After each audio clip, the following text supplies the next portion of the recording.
رحمان اس میں جھنجھوڑنے والی آیتیں ہیں۔ اللہ تعالیٰ نے بار بار جنات اور انسانوں سے یہ سوال فرمایا، فَبِأَيِّ آلَاءِ رَبِّكُمَا تُكَذِّبَانِ، بتاؤ اے جنات و انسانوں تم میری کون کون سی نعمتوں کو جھٹلاؤ گے۔ نبی پاک صلی اللہ علیہ وسلم جب یہ سورہ تلاوت کر رہے تھے تو صحابہ خاموشی سے سنتے رہے۔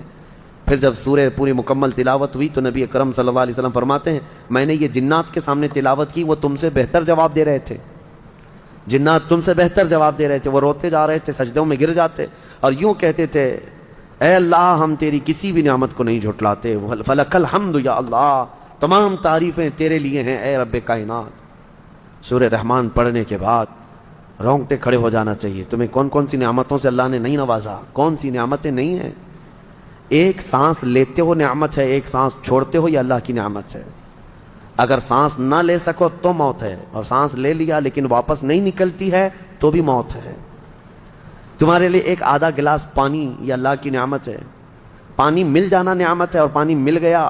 پیاس لگنا بھی نعمت ہے، اگر پیاس نہ لگے تو پانی بھی نہ پی سکو۔ پیاس لگنے کے بعد پانی بھی ہے، لیکن پی جانے کے بعد پیٹ بھرا ہوا لگنا یہ بھی نعمت ہے۔ سیراب ہو جانا یہ نعمت ہے، ورنہ کچھ بیماریاں ایسی ہیں کہ تم پورے مٹکے کے مٹکے ڈالتے رہو پیٹ نہیں بھر سکتا۔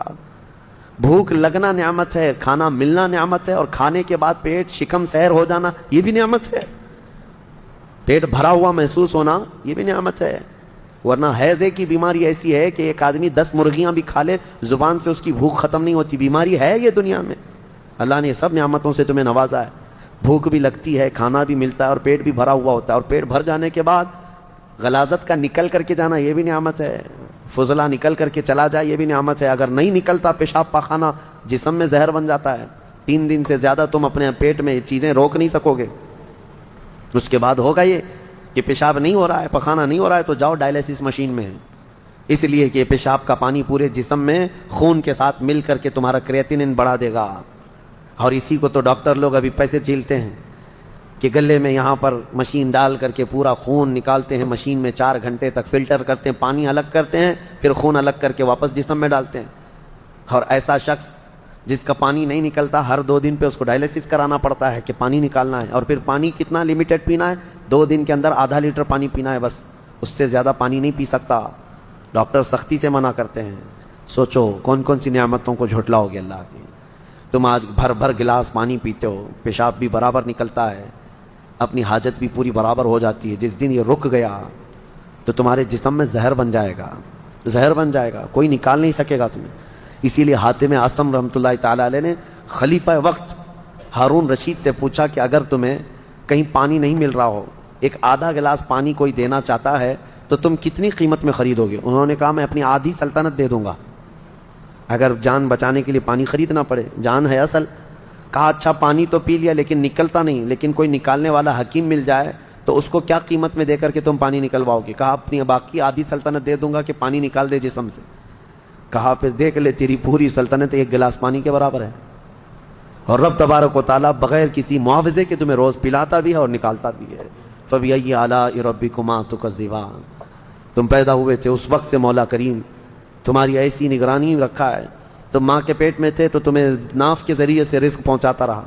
جب تم جسم سے باہر آئے، ماں کے دنیا میں آئے، تو ماں کا خون جو ہے دودھ میں بدل کر کے اس کے سینے میں تمہاری غذا بنا دی۔ جب جب بچے کو بھوک لگتی ہے اور ماں کے سینے میں خود دودھ پیدا ہوتا ہے، کون بناتا ہے یہ دودھ؟ کون بناتا ہے؟ عورت کھاتی کیا ہے؟ ارے وہ پھل کھا رہی ہے، فروٹ کھا رہی ہے، گوشت کھا رہی ہے، مچھلی کھا رہی ہے، انڈا کھا رہی ہے، کہیں یہ ساری چیزیں کھا رہی ہے، لیکن سب جانے کے بعد اس کے جسم میں دودھ بنتا کیسے؟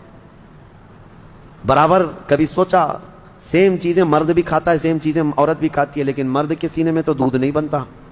عورت کی خصوصیت ہے، عورت کے سینے میں دودھ اس لیے بنایا جاتا ہے کہ اللہ نے بچے کی پرورش کا نظام رکھا ہے، تمہارا رزق اس کے سینے میں رکھا ہے اللہ نے۔ میرے عزیزو، آپ کو دیکھا، محسوس کرو آپ کہ اللہ نے پاکیزہ چیزوں سے تمہاری پرورش کی، تمہیں پیدا ہوتے ہی کچرے میں نہیں چھوڑ دیا گیا، اور جسم کے بھی کسی ایسے حصے سے تمہیں دودھ نہیں پلایا جا رہا ہے جس کو ہلکا سمجھا جائے۔ سینہ ایک معزز چیز ہے، انسان کے جسم میں عظمت والی چیز ہے سینہ، اور ماں کا سینہ تمہارے لیے غذا کا ذریعہ بنایا گیا، غذا کا ذریعہ بنایا گیا۔ دیکھو آپ کوئی بھی مقدس چیز آپ اٹھاتے ہیں نا، قرآن اٹھاؤ، کوئی بھی مقدس چیز یہاں دنیا میں ہے تو اٹھا کر کے آپ چوم کر کے سب سے پہلے کہاں لگاتے ہیں؟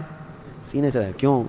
مقدس چیز کو سینے سے ہی لگاتا ہے آدمی، اس کو کوئی بتاتا نہیں ہے، لیکن سب کو اندازہ ہے کہ یہ سینے سے لگانے والی چیز ہے۔ اسی لیے اللہ تعالیٰ نے تمہاری ماؤں کے دلوں میں بھی یہ محبت رکھی کہ وہ جب جب تمہیں اٹھاتی ہے تو دودھ پلانے کی غرض سے وہ کہاں لگاتی ہے؟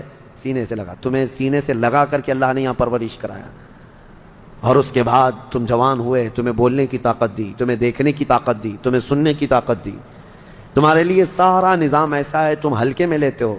کچھ چیزیں ایسی ہیں نا جو روز کی ہیں، اسی لیے تو آپ کو نیچرل چیزیں تعجب میں نہیں لگتی ہیں۔